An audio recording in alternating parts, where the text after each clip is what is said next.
Good evening, my local drones. This is Bio Gundam here, and I'm back again for another video. So today, me and my buddy, Kaiser Shounen, we're going to be talking about the Deadman Wonderland manga. And just a bit of housekeeping. Right. This will be the last video I will make for this year, because I've got a very special project planned for next year, a very special big project planned next year. And let's just say it's going to be worth the wait. Another thing of note I have to mention is that next year, I'll be very busy with school. The classes that I'm taking are a lot more intense, require a lot more focus and effort, and, you know, I will not be able to upload as frequently as I usually do. So just keep that in mind, but I'll go into more details into the you know, the update that I'll make in next year. But yeah, just a bit of housekeeping. So anyway, so Kaiser, as you suggested, I think we should just start off with our overall thoughts of Deadman Wonderland before we get into general discussion. So do you want to kickstart that off? Sure, I don't mind. It's good to be back here, and it's not all that different. My thoughts on the manga overall, in terms of its overall quality anyways, hasn't really changed all that much from the anime. I think overall the series is just okay. Like, if you were like, I don't know, to hold me at freaking gunpoint, right, and tell me what fucking score I should give it, I'd probably give it like maybe like a 5 or 6 out of 10. Like, it isn't terrible. I don't feel like I had a bad time reading it, and it's mostly enjoyable, and partially I think that's kind of how it is by design. But overall I just think it's just okay. Yeah, like, to me, it's a very, like, popcorn kind of show. Yeah. Especially, like, the manga is, like, it's a very popcorn kind of read, and it's like, right. At least with, like, I'll say with Deadman, is at least it doesn't try to have, like, this pretension of depth to it. Like, say, unlike something like Elfen Lied, for example, which tries a similar concept, but, like, just falls fucking flat on its ass. But, you know, I will get to that. We'll get to that. Well, I'll get to that when I do a review. Yeah, we'll get to that in a hot minute. But anyway, I think Deadman, for what it is relatively enjoyable. There are a few issues I have with it, but, like, overall is how things play out in the story. It makes enough sense, I guess. Yeah. But, you know, things are mostly cohesive as far as, you know, a show like that can go. Yeah. You know. I just think that my issue with it is it does try a bit too... it's a bit try-hard in some aspects, and, like, I think it oversells itself, you know. But we can get into that later. So anyway, for those who do not know what Deadman Wonderland is about, it's about a main character, Ginta. You know, he's chilling with his buddies at school and stuff. And then one day, a mysterious red man just shows up and murders all of his classmates. And then Ginta is apparently is arrested and thrown in the most kangaroo court I could think of. Yeah. And he is chucked in a prison. Not just any ordinary prison, but a prison that also serves as an amusement park. How the fuck is this legal? I have no idea. Like, just imagine this shit happening in our world, right? Like, okay, a freaking school shooter just, like, blows up the entire school, right? And then, like, there's just this, like, one wallflower who was, like, stuffed in a freaking locker, right? And he survived and saw all that carnage. And the courts just agreed that, yo, you did it. And you get fucking sent to the gulag. The Japanese legal system at its finest. Yeah, like, I think there was, like, an explanation in the manga saying that, like, the reason why was, you know, because, I mean, obviously, since Deadman was also having some really shady stuff going on, which we'll get to in a minute. They kind of had control over the courts. Oh yeah, that explains that. You know, like, this kid's just like, wait, what the fuck is going on? Like, I would like to say that his reaction to his situation is very normal and natural. Like, he's just being chucked in the pool of sharks. Also, I like the way they did the courtroom scene in the manga better than the anime. Because if you remember in the anime, it was a very melodramatic. It was not only melodramatic, but, like, hey, the father of one of, like, Ganta's friends who was killed, right? He came over, leapt over the freaking the bars between them as they convicted him guilty and just started beating the shit out of. Like, seriously, you actually believe that you're saying you're believing that this is he like 14, 15-year-old fucking pissant actually blew up his old school? Well, here's the thing, like, in the anime, like, even if they control the courts, like, if any journalist worth their salt investigated that shit, it's like, how could a kid like this do this? Like, how? Yeah, and I think in the manga, they kind of ironed it out by, like, not having the court be public.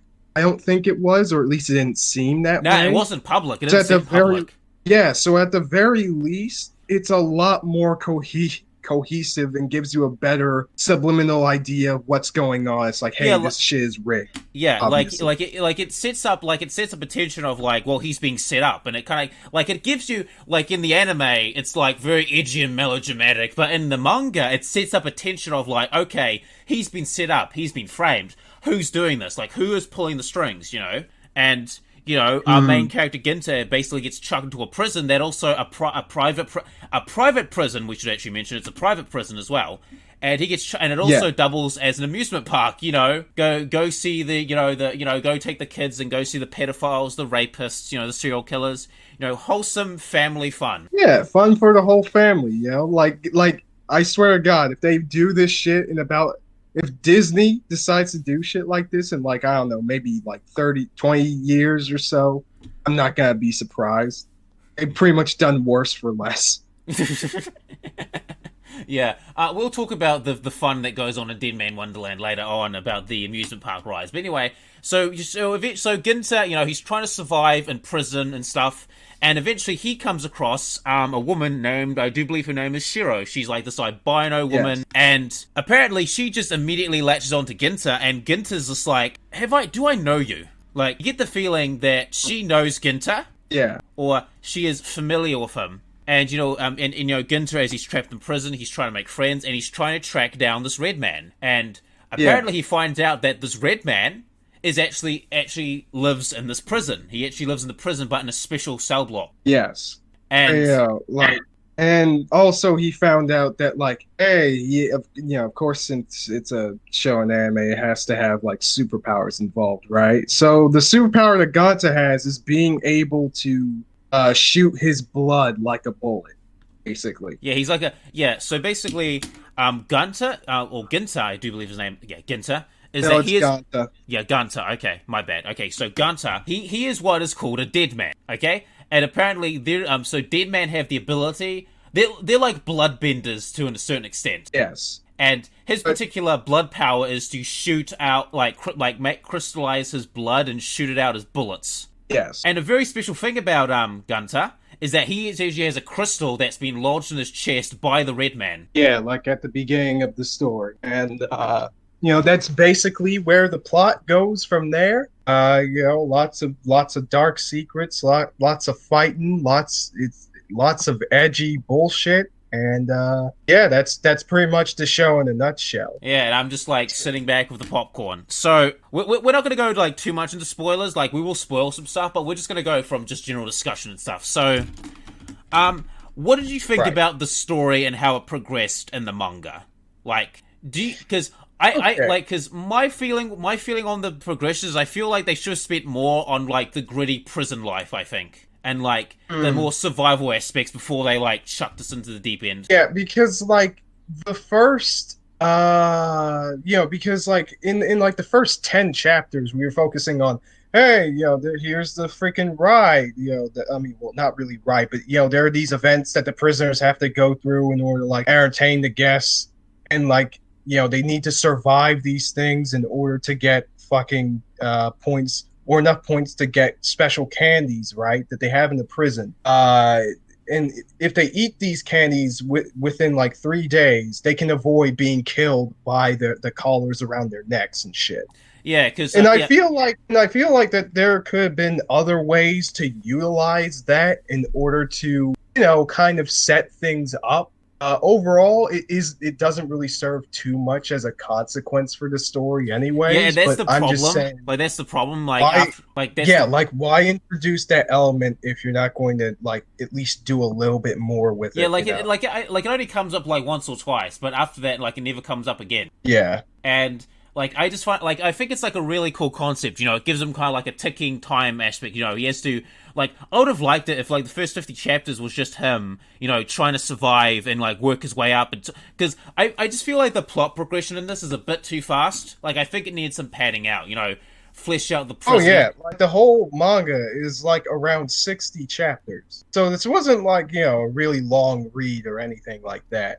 And I'm not saying that the manga should have been like it should have been like a 100 like 200 chapter shown or whatever the fuck. No, not really. But I do agree that certain things should have been fleshed out a little bit more. But I'd say in regards to like the where the trajectory of where things go, it's somewhat inconsequential, but still. Yeah. Another thing I think that's interesting is that like the people when they're doing the prison games, a lot of the people think it's like CGI or pretend or fake, and you know, Which is which is weird. okay. It's like I literally saw kids in the audience. It's like I don't think you should be exposing children to this. Yeah, I have no idea why the fuck they brought them there. It's like I don't know, man. I mean, I guess it's just showing like because one of the fundamental like aspects of the series that kind of like come up again and again is about like people's perceptions of certain things and the way like people can twist a narrative in order to like portray something in a way that is much more to their preference so that they could handle it so they don't have to really deal with or for various reasons either to shirk away from responsibility or just out of ignorance. And I understand like that's that aspect there. I just feel like there could have been a way less I suppose over stylized way of doing it. Yeah. I mean, granted, the series in general is pretty over the top, so it isn't as big of an issue. Yeah, but, like it definitely like you can definitely see this is a very stylistic show. Like it's very style.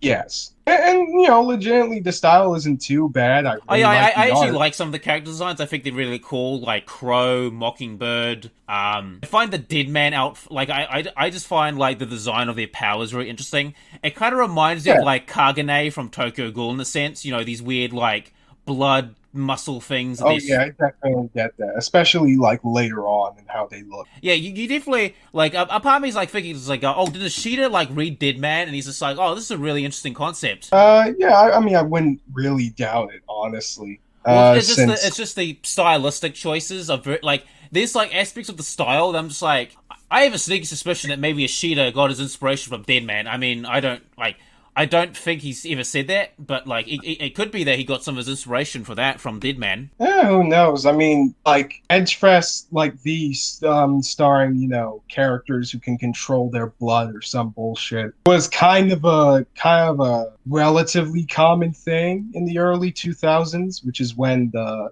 manga and anime were made. So I wouldn't be surprised if he like saw that and was like, okay, that's what I'm working with. Because if you look at the cop guy, Crow, he's got like these giant like scythe-like blades. I'm just like, man, that reminds me a lot about fucking Shu from Tokyo Ghoul. Like he's got this giant blade that comes out of his arm. Like I'm just like, interesting. That's interesting. Like I can kind of connect the dots there. So anyway, so aside from like the prison stuff and Ginta making friends, eventually he eventually gets into the special cell block, which is known as G block, and this is where he kind of unlocks his Deadman powers. And we find out that Deadman Wonderland is basically like the private prison is just the front. And what they're actually doing is capturing these dead men and doing experiments and making them fight to the death. Now, yes, I have a few issues with that, but would you like to go first or should I? You should, because I don't have too many issues with that system itself, so I want to hear your thoughts on that. So my issue with the combat thing is like I understand the fighting ring, okay? It's funded by a bunch of rich people, they want to have some entertainment. I get that aspect. What I don't get the aspect of is them like taking body parts from like the loser and shit. Now I get it that that's an incentive for them to win, but at the same time, like if you're removing organs and stuff from them, it's going to make them less capable of fighting, which defeats the purpose of having entertainment. Like, you know, if you're having, like, gladiators, like, duke it out in the ring, you're not going to be fucking removing their eyes or organs or shit. Yeah.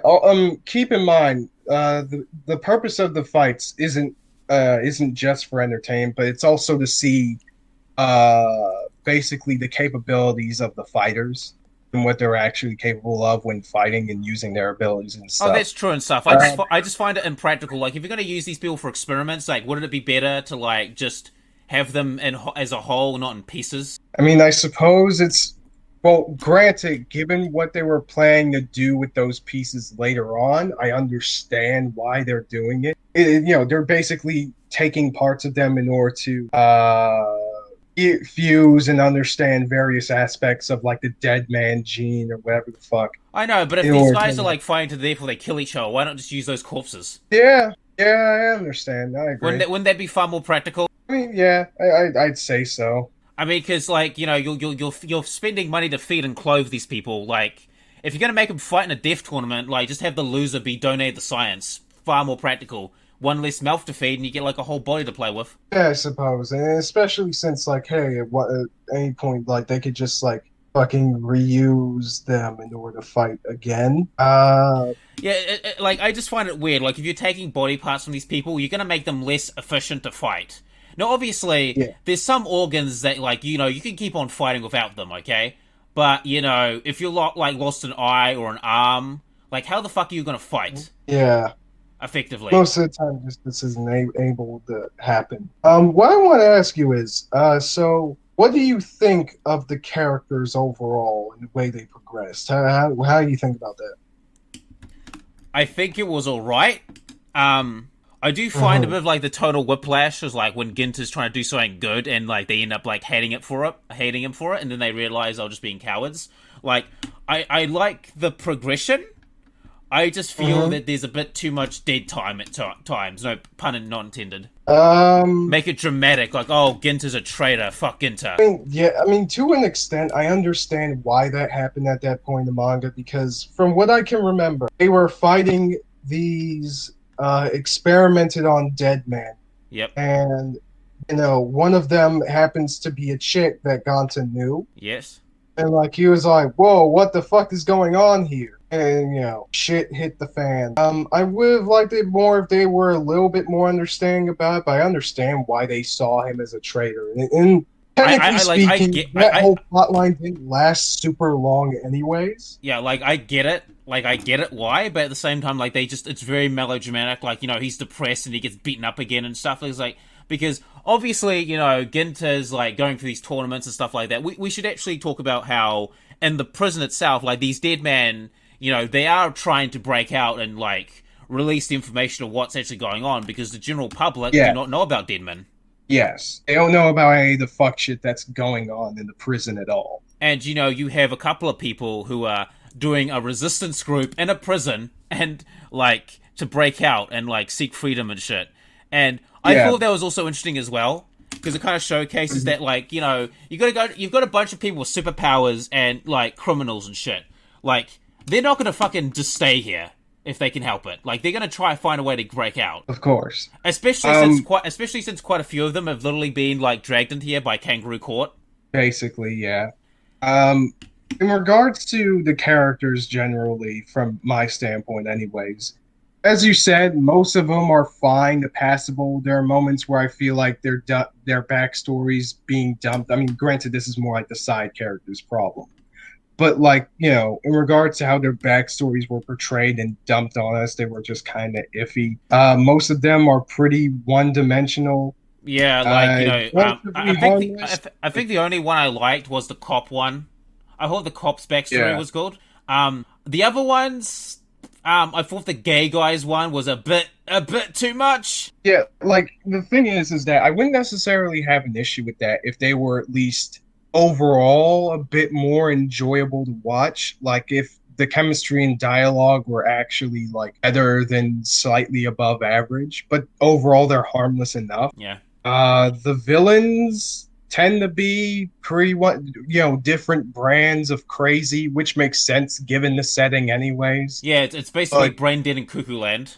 Yeah, but, you know, not really much to work with in terms of characterization, which is relatively fine because yeah, they're the point evil of bad guy, and these about, guys are like the morally ambiguous neutral guys. Like, yeah, which makes sense because the focal point of the series is about Ganta and Shiro and their whole stuff, which we'll get to in a minute. yeah, we'll get to that in a hot minute.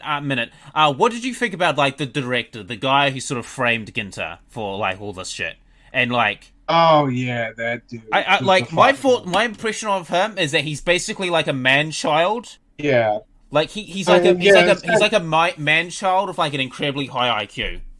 Yes. He was entertaining at a lot of points. Actually, and I actually found him interesting as like a villain. I actually found him like not interesting in that like he's a complex or deep character, but like the fact is that he's always trying to like one up you. He's like, aha, I've got this. No, haha, I got this. He's just continuously like flipping the script. On you, and I think that's like. He would make a really good, like, beginner level antagonist for a shonen show. You know, if this was a long running shonen, he would be like the generic bad guy that you fight who, I agree. Yeah, he would be like the starter level villain, and then you get into more like complicated ones if you're like a good battle shonen. You know, this is the simple, I'm an evil guy. You know, the hero has to defeat, and as he goes along in his journey, you know, he meets more complex characters.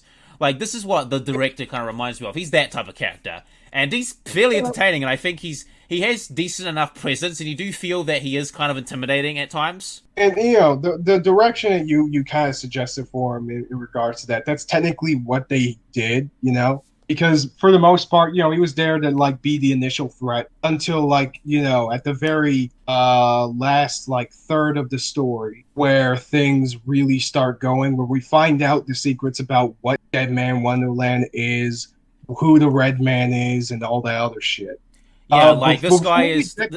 Oh, go ahead. Yeah, like this guy, like he was like, I'm flipping the script, but it turns out that he was getting his script flipped the entire time. Woohoo! Plot twist. Oh shit! Yeah, he got listen. His keikaku was all according to someone else's keikaku. Oh my god! It's like Bleach, just this endless stream of keikakus. I mean, great. Well, I'd say a more like apt comparison would be Naruto because at the very least it's like, hey, one guy's plan being replaced with another guy's plan. Being replaced with another person in that order. So like, but before we get to that shit, what do you think of the fights in the manga and how they're structured? I actually think they're very cool in concept. Like they're shooting blood, they're doing flips and kicks. I actually think it's very good. I actually like the fights. I think it's very cool. There's sort of like a dynamic. It's a bit. I don't think the word dynamic. No, dynamic's not the word I'm thinking for English. There's a style to it. I think the fighting. It kind of reminds me of Air Gear. Like it's very stylish. Right, and I think generally the way the fights are structured are mostly fine. Like a lot of them have like lots of dynamic movements, characters making different plans and split second plays in order to try to get the upper hand on another person. And usually they're structured pretty well generally. So yeah, I'd say like on the fight scale, I'd say that's probably the most closest thing to impressive part about the manga here. Like if by the fights alone and just the way that they are structured most of the time, I might change this once I take another look over, but I'd say. Well, it's also the fact that a lot of them have like different powers as well. Like Gunter, Gunter or Ginter. Is it Ginter or Gunter? Yeah, Ganta. Yeah, actually. Yeah, speaking of his fights, like generally speaking, they do a pretty okay job at making him do a lot with the relatively simple ability that he has. And what I like about the fights is that like because all the dead men have different powers, it makes the fights more interesting. Like Ginter, Ginter. I'm fucking up his name so bad. Yeah. But like his ability is just he can shoot blood. However, there's a lot of things he can do with that ability. Like he's mostly a ranged fighter. He's a bit wimpy. He's a bit of a wuss. He's not good at hand to hand. But when he's up against people who are good at hand to hand or can have ranged abilities, it makes the fights more interesting because he has to think on his feet. He has to think of like how can I beat this guy. Like the fight with Crow, the cop guy. Like this guy's got like fucking blood scythes and shit, and I'm just like. Man, that shit is so fucking cool. Uh-huh. But like, and, there are points where, like, of course, Deus Ex Machina is kind of save them for the most part. But like, for the most part, generally, the fights in the way that they're structured that do a good job at like, putting the effort that he goes through in center focus, so that the ends of how the fight generally ends is mostly pretty earned. Yeah, like the figures with him is that he also does a bit of training and stuff like that. Like he actually tries to train and get stronger. Like he is a bit of a mope. He is a bit of a pussy main protagonist, but like it's understandable. Like he's been chucked in a jail cell. Like he's been literally chucked in prison, so that's understandable. But like I like the fact that he actually tries his best. As a character, generally, I'd say Ganta is pretty decent. And just his progression as a character and how everything that we find out kind of factors into his journey makes sense. It is a little bit convoluted as it is. Yeah, like we'll dive into that like when we talk about like Shiro, because so do you want to talk about Shiro for a bit before we get into like the revelations and stuff, and then we'll talk about the other characters? Oh, okay. Well, okay. Shiro, aside from the spoiler stuff, what do I think of her and how she adds to the story? I think, generally, I mean, granted, I don't think most of the jokes in the manga are really all that good, and Shiro mostly was a comic relief character. However, how who she is kind of, helps informs Ganta's decisions and stuff like that throughout the story is mostly okay. I sort of view her as like, I think she's a good, like, she's a shoulder for him to lean on and support, because, Ganta's just like, do I know you? You look familiar. Yeah. And she seems to really because apparently they were childhood friends. Yes, and so we find out that they're actually were childhood friends. And that which was pretty early on in the story. Yeah, and, we find out they're actually childhood friends. He's like, oh, I remember you. This is my friend. And what I like about that, I think what Shiro provides is a good, like, ray of hope and sunshine in Gunter's, dark and cloudy world. Like, she's just having a great time. Yeah, generally that's how she's supposed to function. It's more so, I guess it's, the way they interact with each other is somewhat interesting, because for the most part, most of the story is pretty much about, like, Ganta trying his best to try to, like, endure in this crazy space. And, as you say, Shiro is supposed to represent, like, the good and innocence despite from that. And, like, there's to her, this prison's a playground. Like, it's just, like, Ganta, don't worry. Just have fun and enjoy this. Enjoy, us spending time together. Yeah, and although, he doesn't really view it the same way she does, at least at that point in time, you can understand it like he at the very least sees that as something important for his mental state. And just the way that it kind of pushes and pulls as he interacts further and further with the story. And the other prisoners as well. All right. And the other prisoners. Great. Well, okay, the only other prisoner... Well, most of the prisoners that he interacts with, aside from, of course, the cop guy, Crow. What about his cellmate, the guy whose sister was a dead man? Oh, yeah, that dude. I mean, that was okay. He becomes less and less relevant as the story goes on, which is a little bit disappointing. But, because power creep. Yeah, but, like, at the very least, I think the dude has enough of a presence, especially given the shortness of the manga, to at least, like, seem like he matters. So it doesn't really take away all that much in that sense. Yeah. But yeah, generally Shiro, I think,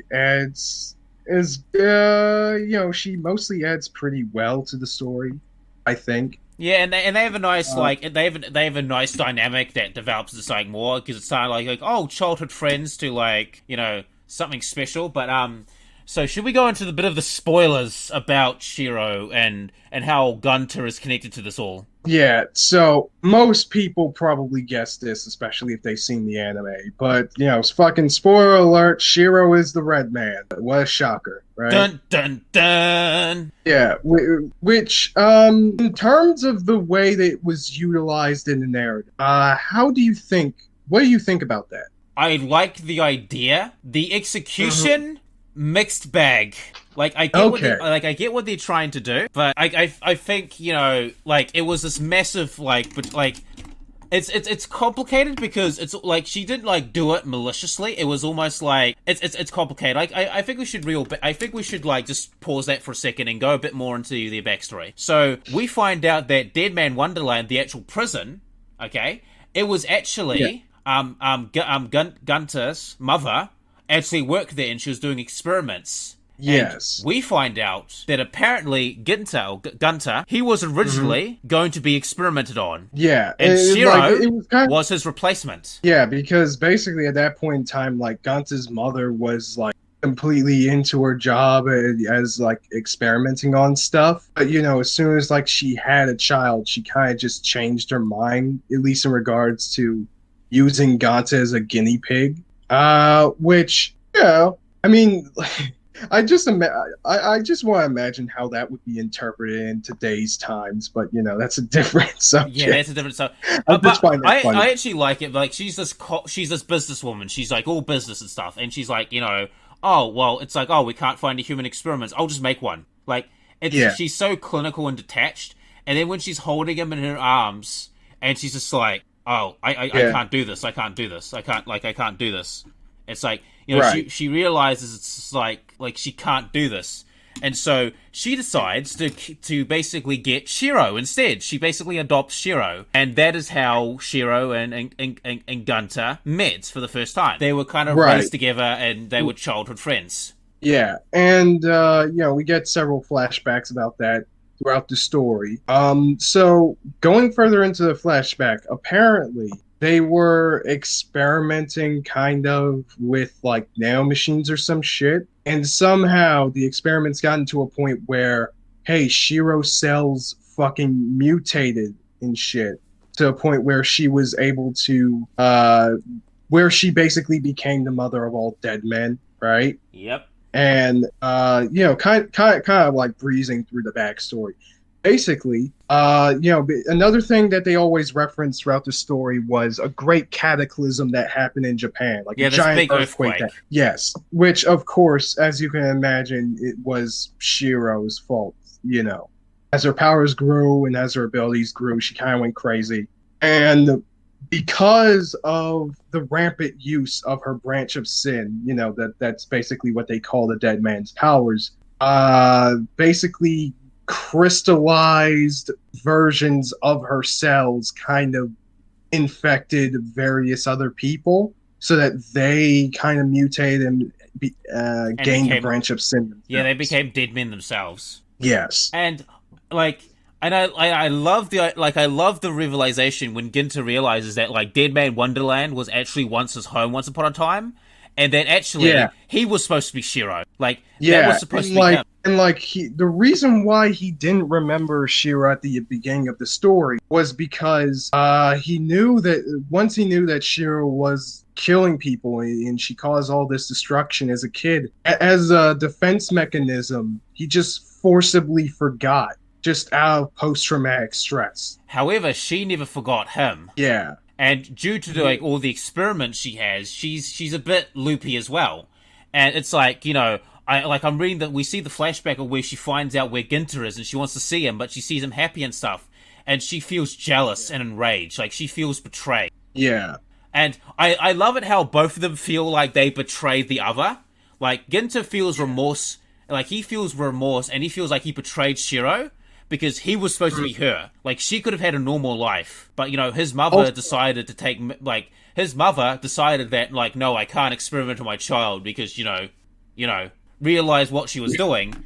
But for Shiro, it's like, you know, he forgot about me. He was my only friend. He cared about me, but he forgot about me. And, you know, so it snapped. Some of them, at the very least, acknowledge, you know, how horrible the mother was for basically causing this whole mess. Yeah. You know, I'd say that's a pretty good thing, generally speaking. Like, I also like how Ginter, like, at the end, when he's doing the confrontation with Shiro, he's just like, you know, I'm going to take responsibility for I'm going to have to take responsibility for my mother because, you know, this is basically, this is my sin, you know? It's my fault that you're like this. I have to fix it. Yeah. And I just So, like it. I love the fact that they actually both like love and care about each other, but at the same time, they've also hurt and betrayed each other like horribly as well. yeah, not just in the backstory, but in other parts of the story, generally speaking. And as things went to their fever pitch, basically. So at the last third of the story, they found out that the main villain's plan was to let's have Shiro basically regain her full powers as the Red Man, because apparently at some point her powers were split in and nerfed. some technically way. What? Yeah, and nerfed. Like there's a thing called the Mother Goose system that is limiting her powers, and basically once that thing is cracked open, because apparently Shiro is actually incredibly strong, but that's not even a fraction of her strength. Yeah. So of course, the crystal inside Ganta's chest was hey, a piece that Shiro just lodged into him right after she killed all his classmates, because there's this whole disassociative identity thing going on with her. Yep. And she really just she has two conflicting feelings. She wants to die, and she also just wants to destroy everything. So in a way, she kind of saw Ganta as her hope in order to release her from her pain and stuff like that. And I think the way that was portrayed and utilized was pretty, at the very, maybe melodramatic, yes, but at the very least competent. Yeah. Because at the end of the manga, they have, this big fight. Everyone's, running away, because Ginta's okay, thank you for getting me here, but I have to handle this myself. This is my fight, you guys just stay out of it. This is... And I love it how Crow's that boy, no, that man, Mm-hmm. Yeah. He's trying to take responsibility. And, I actually think how it ended was pretty cool. It definitely ends on a more hopeful note. So how the manga ends is that basically, everyone, gets a fair trial. Some people get free. Some people, did actual crimes and still have to do their jail sentence. And, eventually you see Ginta again, except he's a bit more muscular and buff and stuff. He's got a few more scars. It's we survived. And you see that, Shiro is in the hospital. And he goes and visits her quite regularly. And at the last page of the panel, her eyes open. Yeah. Pretty typical way for the manga to go out. Yeah. Maybe if I looked it over more, I probably would have more to say about how it ended. But it's I think I would have preferred. I think I would have preferred if they both died, in a sort of as a way of the dead man will never exist ever again. It's well, then again, everybody else is still alive, and all of them seemingly still have their ability. No, I meant the legacy of the dead man. The main origins of it would cease to exist. It's more like a symbolic thing. Yeah, but, I suppose. Yeah, but I do like this ending. I think it ends on a very nice note. And I think it leaves with a hopeful message that both Shiro and Ginta can forgive each other and try and start afresh, and try and get something, just carry on the hope. Now, aside from the story and stuff, oh man, there's quite a few things we could talk about. What do you think about the fake dead man and the bit of the drama about the dead man and how people say oh, they're dangerous and they're criminals and all that fake news stuff about the dead man? Oh right, yeah. I kind of let's see. I mostly kind of saw that coming at some point. So in case no one knows what we were talking about, at some point in the manga, basically, what Deadman Wonderland did was that they had what was it? They made Deadman public within the walls of the prison, and talk about how dangerous they are and generally and stuff like that. And so they created this sort of anti-Deadman squad in order to basically hunt them down. And there was a whole bit of drama about that. Yep.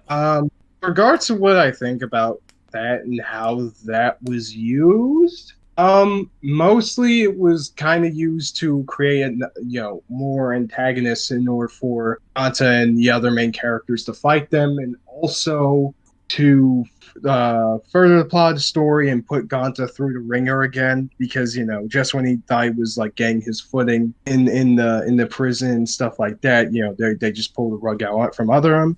Yeah. Generally speaking, I think they did it okay. I don't, I know I'm saying a lot of that during this whole video, but that's basically what happened. Yeah, this basically the thumbnail title is gonna be Deadman Wonderland. It's McKay. Yeah, it's okay. Yeah. Like the only thing I find of interest is like Ginta and like Shiro's relationship. Like I find that interesting. Yeah. Like upstanding guy falls in love with crazy girl because bitches be crazy. Literally in this case. But I just find I thought a couple of the backstories were fine, but for the most part this series is McKay. Like if you're looking for like popcorn entertainment, it's McKay. We should actually sort of talk a bit about the artwork before we sort of wrap this up. What do you think about the art in general? Oh yeah, generally the art is pretty good. They had, especially later on, in the beginning, some visuals weren't as details, but most of the time it's still very like striking, right? It has a lot of, and I think I'm not much of an art guy, but I like how it looks. I like how striking it is, and I like how it has a lot of its own personality. Yeah, I like how like the prison looks and stuff, like all the diverse like backgrounds. Like for starters, is like the normal prison, and then you have like all this crazy stuff, like because the guy who's like the starter villain, he likes toys and stuff like that, and so he adds all these little funny weird aesthetics around the prison. It kind of gives the prison its own character. Like here's the normal shit, and here's the crazy shit underneath. Yeah, the backgrounds are actually pretty decent. I'm just scrolling through some chapters right now. Yeah, they're actually pretty well drawn. And of course, as we said, the character designs are mostly pretty good. They're very stylish. Like you won't forget these characters. I mean, I'll show a couple of them on screen, but like they're very distinct. Like if I saw these characters, I'd be like, oh, that's Deadman Wonderland. Yeah, I mean, some of them are somewhat generic in their own ways, but for the most part, yeah, they're pretty striking and recognizable. It makes really good uses of the various blacks and whites, which again, I know I'm saying this a lot, but it just makes things a lot more striking and come to your head a lot more. And just, of course, the details and like the clothes and like the objects the characters are holding and the way the powers look is still pretty good. Yeah, like this is fairly good. Like when it came to the anime, like I feel like the anime never really captured any of the like the style of the manga. Like, I mean, yeah, but what else do you really expect? That's generally par for the course when it comes to manga. Yeah. Like there's just this. But like there are anime that are able to like capture the kind of like the style of the manga, at least like animation wise. But like I just find that like it has this very like not exactly gritty, but it's very like edge. Like it catches your attention. Yeah. All right. I know we skipped out a lot of stuff, but like there's not really much to talk about because the series is McKay. But so for Deadman Wonderland for the manga, if like I think we should just give our final thoughts. Final thought. Oh, God. Yeah. So for final thoughts, if you're looking for something entertaining, and if you're looking for something action, entertaining, and you like Alpha Lead, Tokyo Ghoul, that type of shit, Deadman Wonderland is not like a half bad read. Enjoyable characters, fun fights, cool artwork, and Shiro and Ginta are kind of cute together. Like I'll admit, it's kind of cute. Yeah, I'd say the same thing. For the most part, the series is okay. It doesn't like shit on your intelligence for the most part, and generally speaking, it's a decent read, and it might not be the best manga in the world, but if you read it, you're not going to have a terrible time. I mean, it's definitely entertaining. Like I've got a copy of it that I've got copies of it that fell off a truck. I was just like reading through it. I'm just like, man, this is so much fun. Like I brisked through it like in a couple of days. I'm just like, it doesn't like you're never gonna feel tired of Deadman. No, like, it's fun. It's fun. If you're looking for, you're like, oh, if you're bored, you're like, huh. If you're bored, you're like, I'll go read this on a train. Waste a couple of minutes. So it's a good time pass in that regard. Now, if you're looking for anything of like depth or anything along those lines, you're not going to find it here. But the show doesn't pretend to be any like deep anyway. So and I'd say in some ways it does, but for the most part, you can just kind of breeze through it anyways. Yeah, like it's more honest. with itself. Sure, yeah. Also, if you like yanderes, you know, you might like the show too. Yeah, everybody's has like a branch of crazy in this fucking thing. Hey, the thing, at least with like the good thing of crazy people is they're never boring, and they're pretty good in bed too. So you know, that's a plus. I mean, I'll take your word for it, I guess. But, you know, I think that's pretty much all we can really say about it. Yeah. Okay. So yeah. All right. Yeah. There's not much we can say. Sorry for interrupting you. Continue. Oh no, I just say no. If you read it, you're not gonna have like a terrible time. If you know what to expect, and if you don't want to read it, you're really not missing anything. Yeah, it's McKay. So thank you for joining. Thank you for joining me in Kaiser Shounen, and I will see you next year for the big video thing I'm doing. So. And we'll probably see Kaiser again next year as we do some more stuff because, you know, we've got a whole list of shit we have to go through. So, see you later. So see you guys for now. So this is Bio Gundam signing off. See you around. Stop.